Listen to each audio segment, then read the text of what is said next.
साथियों, जय भीम, जय संविधान, जय भारत, जोहार, आदाब, सत श्री अकाल। सबसे पहले मैं शुक्रिया अदा करता हूँ हमारे राष्ट्रीय अध्यक्ष चंद्रशेखर आज़ाद साहब का, जो यहाँ पर तशरीफ़ लाए और हमारे प्रचार में सम्मिलित हुए। साथियों और बुज़ुर्गों, दोस्तों, जो माताएं बहनें बैठी हैं, मैं जब भी आपके मोहल्ले में आता हूँ, पिछले 10 साल से इस मोहल्ले में आ रहा हूँ। इन 10 सालों में मैंने अपनी ज़िंदगी में जितना वक्त यहाँ दिया, इस मोहल्ले में दिया, मुझे ऐसा लगता है उतना वक्त मैंने किसी मोहल्ले में नहीं दिया। लेकिन अफसोस की बात यह है, मुझे अफसोस इस बात का ये होता है कि 10 सालों में जो चेतना हमने जगाई, जो बहुजन समाज के लोगों को जागृत करने के लिए, जो हमारे समाज को जगाने के लिए जो हमने कोशिश की, ऐसा लगता है कि हमारे लोग अभी भी इन 10 सालों में सोए हैं। मैं आप लोगों से सवाल करता हूं, जो माताएं बहनें बैठी हैं, जिम्मेदार साथी बैठे हैं, जो बुजुर्ग बैठे यहाँ पर हैं, मैं उनसे सवाल ये करता हूँ, युवाओं से सवाल हमारा है कि इन 10 सालों में, और झारखंड को बने 24 साल हो गए, इन 24 सालों में हमारे जिंदगी में क्या तब्दीली आई, क्या परिवर्तन आया? आपने अब तक जिन पार्टियों को वोट दिया, उन पार्टियों ने आपके साथ में जिस तरह से व्यवहार किया, वो ये बस्तियां बताती हैं, ये बस्तियां गवाही देती हैं कि आप ये समझने की कोशिश करिए कि 24 सालों में झारखंड में कुछ भी नहीं बदला। आपके बगल में ढटकेडी की बस्ती है, आपके बगल में सांची है, विष्णुपुर है, शास्त्रीनगर की बस्ती है। क्या मुखी समाज से मैं सवाल कर सकता हूँ, रजक समाज से सवाल कर सकता हूँ कि आपके जिंदगी में बदलाव क्यों नहीं आ रहा है? हमारे लोग उन्नति की तरफ क्यों नहीं बढ़ रहे हैं? आपके मोहल्लों में विकास क्यों नहीं होता है? आपके बगल में ढटकेडी की बस्ती है, वहाँ विकास क्यों हुआ और आपके बस्तियों में विकास क्यों नहीं हो रहा है? जितने भी अनऑथराइज बस्तियां हैं, ये ऑथराइज कब हो पाएंगी? आपके नाली आपके घरों के सामने से बह रहा है। हमारे बच्चे जो है यहाँ, जो लोग, मैं कई प्रोग्राम यहाँ ले चुका हूँ, नुक्कड़ सभाएं हमने की हैं, मैंने हमेशा एक सवाल किया आप लोगों से, आप मुझे ये बताइए कि शिक्षा के इंतजाम में आप क्यों पीछे रह गए? हमारे लोग जागृत नहीं है, इसलिए हमारे लोगों को शिक्षा नहीं मिलता। मैंने यहाँ के तकरीबन 1200-1300 घरों में मैं ट्रैवल किया, मैं घूमा, और उनमें जाने के बाद हमें ये महसूस होता है कि हमारे एक भी बच्चे, यहाँ के मुखी समाज के बच्चे, इंग्लिश मीडियम में नहीं पढ़ते। आपके बगल की बस्तियों के बच्चे लोयला कॉन्वेंट में पढ़ते हैं, DBMS में पढ़ते हैं। क्या मुझे कोई माता बहना बता सकती हैं कि आपके बच्चे क्यों नहीं पढ़ते लोयला में, क्यों नहीं पढ़ते हैं कॉन्वेंट में, क्यों नहीं पढ़ते हैं DBMS में? या हमारे कितने बच्चे यहाँ पर IAS IPS बने, IIT क्वालिफाई किए? या इंडिया के जो टॉप मोस्ट यूनिवर्सिटीज़ है, वहाँ पर हमारे बच्चे क्यों नहीं जा पाते हैं? तो सफाई कर्मी का बेटा सफाई कर्मी क्यों बन रहा है? इसलिए हम आपको जगाने आए हैं। आपने इन 10 सालों में और झारखंड के बने हुए 25 सालों में, 24 सालों में आपने जिनको वोट दिया, इन लोगों ने आपको ठगने का काम किया। हिंदू मुस्लिम के नाम पर, जात बिरादरी के नाम पर आपकी बुनियादी ज़रूरतें पूरी नहीं की गई। इन चीज़ों को आपको समझना पड़ेगा, अपने घरों को जगाना पड़ेगा। माताओं बहनें, आपको जगना पड़ेगा। जो आपके घर में जो लोग काम करते हैं, जो बुजुर्ग हैं, जो महिलाएं यहाँ बैठी हैं, उनसे मैं सवाल कर रहा हूँ, मैं युवाओं से सवाल कर रहा हूं कि आप ये बताइए कि इन 24 सालों में आपकी जिंदगी में तब्दीली क्यों नहीं आई? और आने वाले समय फिर आपके बीच में कोई बंदा आएगा, हिंदू मुस्लिम के नाम पे, जात बिरादरी के नाम पे आपसे वोट मांगेगा, हम उनको वोट दे देंगे थोड़े से लालच में। क्या तब्दीली आएगी? अगर हमारे जीवन में तब्दीली नहीं आ रही है, बदलाव नहीं आ रहा है, तो हमें सोचना पड़ेगा। जातिगत जनगणना झारखंड में नहीं हो पाया 24 सालों में, हमारी स्थिति क्यों बदतर है? आज झारखंड के 9 रिजर्व सीटें हैं। जो लोग यहाँ जागरूक लोग बैठे हैं, जो राजनीति को समझते हैं, मैं उनसे एक सवाल करना ये भी चाहता हूँ। झारखंड की 9 रिजर्व सीटें हैं, 9 आरक्षित सीटें हैं, जहाँ पर हमारे नेता चुनकर जाते हैं। क्या उन नेताओं ने कभी शुल्काश के लिए भराई का काम किया? क्या उन नेताओं ने आपके लिए कभी जो स्कॉलरशिप की स्कीम है यहाँ पर जो बंद कर दी गई, यहाँ पर जो कमीशन है वो बंद कर दिए गए, ST कमीशन यहाँ लागू नहीं हो पाया? मॉब लिंचिंग में यहाँ पर 17 से ज़्यादा लोग दलित समाज के मारे गए। क्या आपने कभी नेताओं से सवाल किया? लेकिन नेता आपके घर में आएगा, आपके पैर को पड़ेगा, चरण की स्पर्श करेगा, और उसके बाद वो चला जाएगा और उनको वोट आप दे देंगे। मेरे दोस्तों, बुजुर्गों, माताओं और बहनों, अपने नेता को समझने की कोशिश करिए, विचारधारा को समझने की कोशिश करिए। काशीराम साहब कहा करते, जो हमारे पार्टी के रहबर हैं, कि अपने दीवारों में लिख दो हम इस देश के शासक हैं, हम इस देश के हुक्मरान हैं। तो आप मुखी समाज के लोग, जो मैंने इतिहास पढ़ा है आपका, आप इस देश के शासक थे, हुक्मरान थे। ऐसा क्या हो गया कि हुक्मरानी हमें खत्म हो गई? क्या कारण है ये? इन कारणों को समझना पड़ेगा, विचारधारा के साथ में आना पड़ेगा, युवाओं को जगना पड़ेगा, महिलाओं को जगना पड़ेगा, हक अधिकार की लड़ाई लड़नी पड़ेगी। आपके बगल में टाटा स्टील है, आपके बगल में TMH है। अक्सर लोग मुखी समाज के जो हैं वो TMH में जॉब करते हैं, सफाई कर्मी हमारे लोग हैं। टेम्प्रोरी क्यों हो गए परमानेंट से आप? जिसकी सैलरी यहाँ पर 70,000, 60,000, 1 लाख रुपए की सैलरी थी, उनको टेम्प्रोरी बेसिस पे ला दिया गया। अस्थायी मजदूर बन गए हम लोग, उसके बावजूद भी हम जग नहीं रहे, अपने बच्चों को पढ़ा नहीं पा रहे, शिक्षा नहीं दे पा रहे, स्वास्थ्य नहीं दे पा रहे। इन चीज़ों को लेकर हम आपके साथ में आए हैं। हम आपके सामने इन चीज़ों को लेकर आए हैं। इन विचारधाराओं को समझना पड़ेगा आपको। और आपने अगर हमारा साथ दिया और आने वाले 13 तारीख को आपने अगर केतली के बटन पे 5 नंबर पे हमारे बटन है, केतली का बटन दबाया, तो मैं आपसे वादा करके जाता हूँ जो काम 24 सालों में नहीं हुआ उस काम को हम आने वाले 5 साल में करके दिखाएंगे। लेकिन आपको हमारा साथ देना पड़ेगा और घर घर निकलना पड़ेगा। जैसे हमारे दोस्त यहाँ घूम रहे हैं, हमारे युवा यहाँ घूम रहे हैं, हमारे कैडर्स यहाँ घूम रहे हैं, आपको जागृत होना पड़ेगा। लड़ाई हम आपकी लड़ रहे हैं, लड़ाई किसी और की लड़ाई नहीं है। मैं आपको ये बात कह के जाता हूँ कि यहाँ पर जिस जगह पे मैं बोल रहा हूँ 85,000 दलित समाज के वोटर हैं। एक शक्ति हम रखते हैं 85,000। अब सोचिए जो जीत के जा रहा है उस समाज का ऐसे 3,000 वोट नहीं है, ये आपको समझना पड़ेगा। तो दलित समाज के लोग आज नेता क्यों नहीं बन पा रहे? पूरे झारखंड में स्कैर्सिटी है, पूरे झारखंड में गैप है। पूरे झारखंड को मैं घूम चुका हूँ, मैंने 350 गांव का तजुर्बा बता रहा हूँ आपको। इन 350 गांव मुझे युवा नहीं दिखते हैं। हमारे लोग पलायन कर चुके हैं पैसे कमाने के लिए, बॉम्बे में है, मुंबई में है, वो पुणे में है, हैदराबाद में, कोलकाता में काम करे। क्या जरूरत इसकी पड़ गई? 24 सालों में जो राज 45% मिनरल रिसोर्सेज यहाँ पाया जाता है पूरे देश का, क्या कारण है कि हमारे लोग वहाँ चले गए पैसे कमाने के लिए? अगर आपके अंदर ये दर्द नहीं है, और जो लोग यहाँ मुसलमान समाज के लोग बैठे हैं, मैं उनसे ये सवाल करता हूँ, अगर हमने इत्तेहाद कायम किया हो तो दलितों के साथ में, इतनी बड़ी बस्ती आपकी झटकेडी की बस्ती है कि आप कभी दलित समाज के बीच में आते हैं, उनके दर्द को सुनते हैं? अगर उनके दुख दर्द को हमने सुना होता, जो हम दलित समाज के साथ बैठे, हम लोगों ने जो आज मेहनतें की हैं इन 10 सालों में, उस मेहनत का नतीजा है कि दलित समाज हमारे साथ खड़ा है। मैं मुसलमानों से, दलितों से, यहाँ जो लोग बैठे हैं, पिछड़े समाज के लोग बैठे हैं, मैं उनसे निवेदन करने यहाँ पर आया हूँ कि इस बार का जो वोट हो आपका, इस बार जो मत का अधिकार आपके पास मिला है बाबा साहब अम्बेडकर ने दिया, उसका सही उपयोग करिए। सिर्फ हिंदू मुस्लिम के नाम पे काम मत करिए, अपने अधिकार के लड़ने के लिए काम करिए। और आपको मैं बताता चलूँ कि आज़ाद समाज पार्टी ने पूरे झारखंड में 17 सीटों पर नुमाइंदे उतारे हैं। 17 सीटें हमने दी एमएलए के लिए। अब मैं यकीन दिलाता हूँ कि जब रिजल्ट होगा 23 तारीख का, चौंकाने वाला रिजल्ट होगा और झारखंड की तकदीर भी बदलेंगे, तस्वीर भी बदलेंगे। मैं वादा करके आपसे जा रहा हूँ। लेकिन इसके लिए आपको आने वाले 13 तारीख को अपने नुमाइंदे को जिताना पड़ेगा, जो आपका भाई, आपका बेटा है। आपने मेरी बातों को बहुत गौर से सुना, बहुत बहुत शुक्रिया। जय भीम, जय संविधान, जय भारत, जोहार।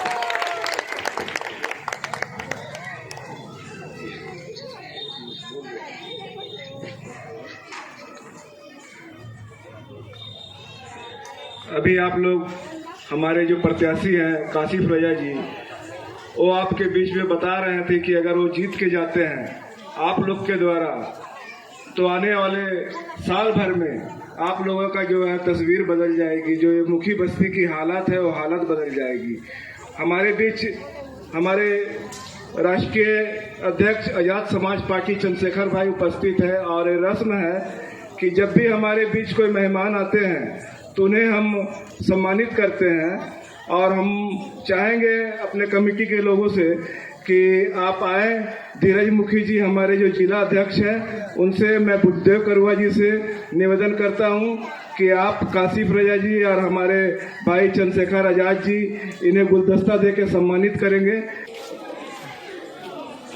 आजाद समाज पार्टी जिंदाबाद, आजाद समाज पार्टी जिंदाबाद। जय जय जय जय जय भीम, जय जय जय जय जय भीम।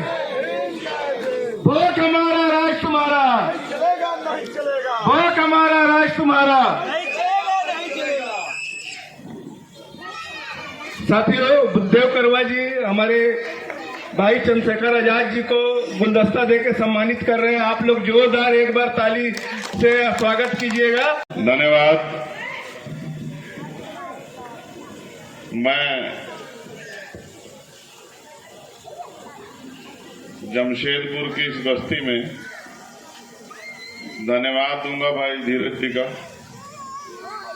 कि आज चुनावी सभा में वो मुझे यहाँ लेके आए। अगर मैं इस चुनावी सभा में नहीं आता तो शायद मैं यहाँ के हाल को देख ही नहीं पाता। मैं देश भर में घूमता हूँ, बड़ा सुंदर लगता है देश देखने में। बड़ी बड़ी बिल्डिंगें हैं, महलों जैसे घर हैं, बहुत सारी सुख सुविधाएं हैं। जब यहाँ घूमा हूं तो एहसास हुआ है कि बहुत कुछ नहीं बदला है। आपकी बस्ती की अपनी इकोनॉमी है, छोटी छोटी दुकानें हैं, बहुत सारे धार्मिक स्थल हैं। लेकिन जब मैं वहां से गुजर रहा था तो वो घरों के हालात बताते हैं कि अंदर क्या है। कुछ चीजें ऐसी हैं जो सामान्य हैं, जो जहां है वो देश में और कई जगह भी है। मुझे आपसे कोई शिकायत नहीं है, मगर मुझे अपने साथियों से शिकायत है कि उनको इन बस्तियों में ज्यादा काम करना चाहिए, इनके बीच में ज्यादा आना चाहिए, इनको शिक्षा के प्रति, अधिकारों के प्रति जागरूक करना चाहिए। इस बस्ती से गुजर कर तो ऐसा लगा जैसे हम टाटा जमशेदपुर का 2 किलोमीटर दूर का एरिया यहाँ से 50 साल आगे है और ये 50 साल पीछे। चुनाव है, ये सत्य है कि वोट की जरूरत है, लेकिन सिर्फ वोट की जरूरत नहीं है। वोट तो चुनाव आएंगे, आए हैं, पहले भी आए, बाद में भी आएंगे, लोग आगे भी बढ़ेंगे, लेकिन आपकी जिंदगी में क्या बदलेगा ये बड़ा सवाल है। और मैं समझता हूं जब तक आपके यहाँ अच्छे एजुकेशन सेंटर नहीं खुलेंगे, जब तक आपके यहाँ से, आपके बीच से कुछ बच्चे निकलकर आगे नहीं जाएंगे, तब तक उनके देखा देखी बदलाव हो जाए तो अच्छी बात है, लेकिन बिना शुरुआत के नहीं हो सकता। मैं धन्यवाद दूंगा भाई कासिफ साहब का कि वो यहाँ आते हैं, वो प्रयास भी कर रहे हैं, लेकिन उनके अकेले के प्रयास से नहीं होगा जब तक आप उनके साथ नहीं खड़े होंगे। वो अगर आपको निकालना भी चाहते हैं और अगर आप निकलने का प्रयास नहीं करेंगे तो वो निकाल नहीं पाएंगे। वो निकालने का प्रयास कर रहे हैं, आप भी निकलने के लिए तैयार होइए, मन बनाइए। मैं आपसे अपील करता हूं, अभी बहुत काम बाकी है।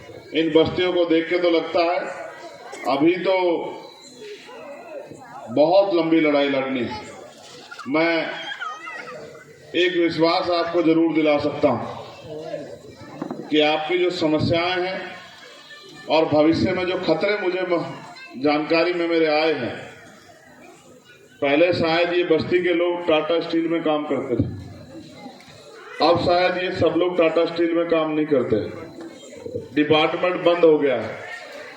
तो इसका मतलब आप पक्के रोजगार के लोग भी नहीं रहे हो सकता है कभी भी आपकी तरफ उनकी निगाहें तिरछी हो सकती है, क्योंकि शहरों में जो जमीनें हैं उन पे सरकार के लोगों की निगाह बहुत सारी जगह पे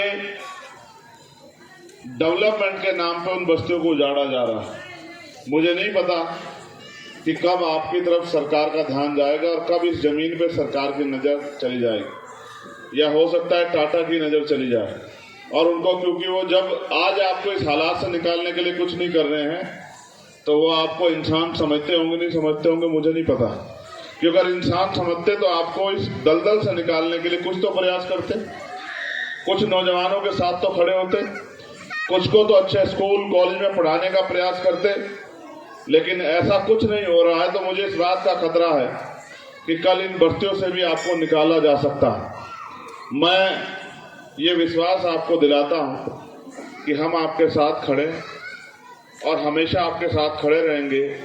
इन टूटे फूटे घरों में आपको देख के तकलीफ तो है, लेकिन मैं अभी आज ये नहीं कह सकता कि कल हम इसको बदल देंगे, लेकिन हम कासिफ साहब और हमारे साथी ये प्रयास जरूर करेंगे कि ये गैर बराबरी की लड़ाई खत्म हो और आपको भी सम्मान का जीवन मिले।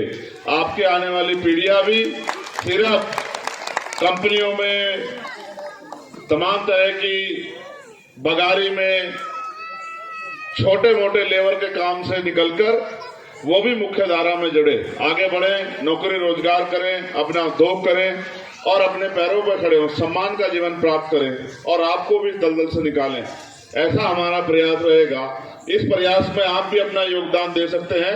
अगर जब इस बार आप वोट डालने जाएं, 13 तारीख में आपके यहाँ वोट है, 5 नंबर पे हमारे प्रत्याशी का निशान है, चुनाव चिन्ह केंद्री पर वोट देकर आप इस लड़ाई को, जो आपकी और हमारी सामूहिक लड़ाई है, अगर आप इस परेशानी से निकलना चाहते हैं, इन क्षेत्रों में रोजगार के अवसर और बिजली, पानी, सड़क की अच्छी व्यवस्था। आपकी गली से तो गाड़ी भी नहीं निकल सकती है, मैं तो देख के आया हूं। नालियों के ऊपर से आपका रास्ता है, वही घर है, वही जो है तमाम तरह की गंदगी है, तमाम तरह की परेशानियों से आप वाकिफ हो रहे हैं। मुझे इस बात की तकलीफ है कि कुछ काम में कमी है, लेकिन मैं आपको विश्वास दिलाता हूँ, आज जो मैंने देखा है इसको बदलाव करने के लिए हम लोग संघर्ष करेंगे। और अगर आज इसमें हमारा साथ देंगे, चाहे बहुत बड़े पैमाने पर है, लेकिन अगर शुरुआत करेंगे और भाई कासिफ के हाथों को मजबूत करेंगे, तो मेरा विश्वास है कि आने वाले तो ये शुरुआत तो छोटी सी होगी, लेकिन इसके बदलाव बड़े होंगे। इसलिए मैं आपसे अपील करता हूं कि 13 तारीख को जब आप वोट डालने जाएं, इस बार अपने बच्चों के बेहतर भविष्य का ध्यान रखते हुए अपने क्षेत्र में बदलाव के लिए और इस दलदल से निकलने के लिए केतली का बटन दबाएं। आपको पैसे के आधार पे पैसा दे के आपकी वोट लेने वाले बहुत आएंगे। यहाँ पैसे वाले बहुत सारे प्रत्याशी मैंने देखा है। मैं जानता हूँ कासिफ पैसे में इतने मजबूत नहीं है, लेकिन आपकी जिंदगी बदलने का जो संकल्प उनके पास है, क्या तो वो कासिफ के पास है या उस परेशानी को आप जानते हैं। इसलिए मैं आपसे अपील करता हूँ अपने साथियों से भी, जो नेतागण यहाँ बैठे हैं, कि वो लगातार प्रयास करें। आज 2 जुड़ेंगे, कल 4 जुड़ेंगे, फिर 10 जुड़ेंगे, फिर 20 जुड़ेंगे, 50 जुड़ेंगे। जैसे जैसे आप बेहतर काम करते जाएंगे, एक दिन आएगा कि ये सब लोग आपसे जुड़ जाएंगे। लेकिन अपने प्रयास में कमी मत छोड़िएगा, क्योंकि इस जिंदगी में खुश नहीं है, इस बात की मैं गारंटी आपको देता हूं। आज जिस जिंदगी को जी रहे हैं इसमें खुश नहीं। क्या खुश हो इस जिंदगी में जो जिंदगी जी रहे हो? जानवर भी अपने लिए, हमारे यहाँ कहावत थी, कुत्ता भी जहां बैठता वहां पूंछ मार के बैठता, साफ सुथरी करके बैठता। ये तो इंसान है, इनको इंसानों जैसी जिंदगी का अधिकार है। अच्छे कपड़े, अच्छी रोटी, अच्छा पीने के लिए पानी, अच्छे घर, इसका अधिकार है, क्योंकि टैक्स ये भी देते हैं। ये जो सामान खरीदते हैं उस पर टैक्स लगता है। तो इनकी जिंदगी में भी बदलाव का अधिकार है और इनको भी जो है सम्मान का जीवन मिलने का अधिकार है। बस मैं आपसे अपील करता हूं कि अगर थोड़ी सी मदद आप करेंगे तो ये लड़ाई आगे बढ़ जाएगी। और जितनी माएँ बैठी हैं, जितने भाई बैठे हैं, अगर यही इस बात को आगे बढ़ा दें और थोड़ा सा प्रयास करके, क्योंकि आपसे मिलने वाले लोग हैं, आपकी बात समझने वाले लोग हैं, मेरी बात अगर उन तक आप पहुंचाकर उनसे आग्रह करें कि इस बार भाई कासिफ को केतली का बटन दबा के ताकत दें, तो शायद मुझे लगता है कि काम जल्दी आसान हो जाएगा। आप यहाँ बैठे हैं, तमाम तरह से आप पे काम भी है, अपने घर परिवार के भी, मैं आपका धन्यवाद देता हूँ। और मैं आपसे अपील करता हूँ कि 13 तारीख को जब आप वोट डालने जाएं, तो भाई कासिफ के चुनाव निशान, हम सबके के चुनाव निशान केतली का बटन दबा के एक बार आपकी सेवा करने का मौका हमें जरूर दें, फिर हम दिखा सकें कि हम क्या कर सकते हैं। बहुत बहुत धन्यवाद। जय भीम, जय भारत, जय संविधान, जय मंडल, जय जोहार। आप सभी के लिए मंगल कामनाएं। अभी तो जय भीम का मतलब भी इस बस्ती के लोगों को बहुत बड़े पैमाने पर समझ नहीं आएगा, इसलिए मैं कह रहा हूँ चुनाव में तो सब आएंगे, आपको चुनाव के बाद आके भी इनके हाल को जानना है, उनकी मदद करनी है। ये कुव्वत आपके अंदर होनी चाहिए, ये लगन आपके अंदर होनी चाहिए। और मैं धीरज भाई से कहूंगा 10-20 लोग तैयार करो, जब बैठ के समझा जाएगा तो समझ में आएगा। कोई नहीं चाहता गुलामी की ऐसी जिंदगी, कोई खुश नहीं है। बारिश आती होगी तो मकान छूते होंगे, गर्मी आती होगी तो परेशानी होती होगी, एक घर में 2-3-4 लोगों तो लेटने की व्यवस्था भी नहीं होगी। पता नहीं कैसे जिंदगी जी रहे हैं। मैं तो बड़ी तकलीफ में हूँ देख के। मैं आपसे आग्रह करता हूँ कि जल्दी जो है आपकी समस्या हल हो, इसके लिए मैं प्रार्थना भी करता हूँ, आपसे आग्रह करता हूँ कि इस बार भाई कासिफ की मदद करा के इस लड़ाई को लड़ने की ताकत हमें देना। बहुत बहुत धन्यवाद, आप सभी का आभार।